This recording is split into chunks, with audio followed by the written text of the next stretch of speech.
সালাম আলাইকুম। যারা যেখান থেকে আমার ভিডিও দেখছেন অবশ্যই শেয়ার দিবেন বেশি করে।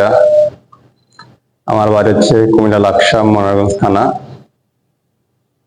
আমার পাশে আছে নোয়াখালী, পাশে আছে ফেনী। আপনারা জানেন ফেনীর অবস্থা বেশি ভয়াবহ। ফেনী সম্পূর্ণ বাড়িঘর ডুবে গেছে।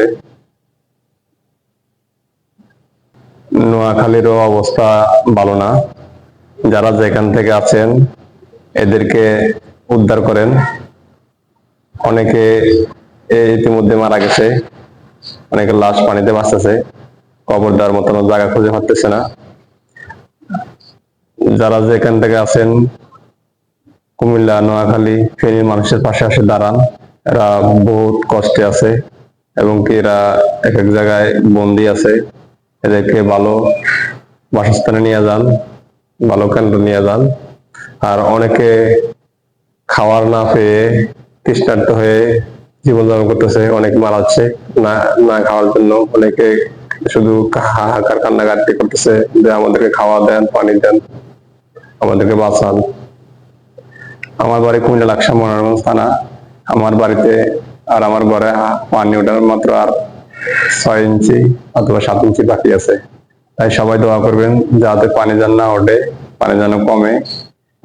আপনারা জানেন কুমিল্লা অঞ্চল, নোয়াখালী অঞ্চল বর্তমানে হচ্ছে বর্ষাকাল, তার মধ্যে আবার ভারত থেকে পানি ছাড়িয়ে দেওয়া হয়েছে। এতে মানুষের বিঘ্নত করতেছে এবং টানা এত পরিমাণে বৃষ্টি হচ্ছে, মানে 3 দিকের সমস্যা একসাথে হয়ে গেছে। এই কারণে মানুষগুলা ঘরের মধ্যে বন্দি। আমার কুমিল্লা লাকসামের ঘরের মধ্যে বন্দি। আর ফেনীর অবস্থা কি বলবো, এটা তো আপনারা বিশ্বের মানুষ দেখতেছেন। নোয়াখালীরও করুণ অবস্থা।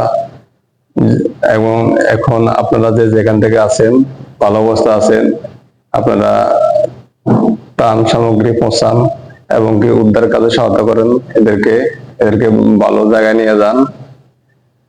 চিকিৎসা করতে না পারলেও এদেরকে একটু ভালো জায়গায় নিয়ে যান। এদের জীবনটা এখন বাঁচান, পরবর্তীতে দেখা যাবে এদের কি করা যাবে না করা যাবে। সবাই একটু এগিয়ে আসেন, সাহায্যের হাত বাড়িয়ে দেন, যে যেখান থেকে পারেন যাওয়ার চেষ্টা করেন, এদেরকে উদ্ধার করেন, এদের জীবন বাঁচান। এরা শুধু একটাই কথা বলতেছে, আমাদেরকে বাঁচান, আমাদেরকে বাঁচান। আল্লাহ হাফেজ, আসসালামু আলাইকুম। কুমিল্লা, নোয়াখালী, ফেনীবাসীর জন্য দোয়া করবেন সবাই। আল্লাহ যেন তাদেরকে ভালো রাখে, সুস্থ রাখে।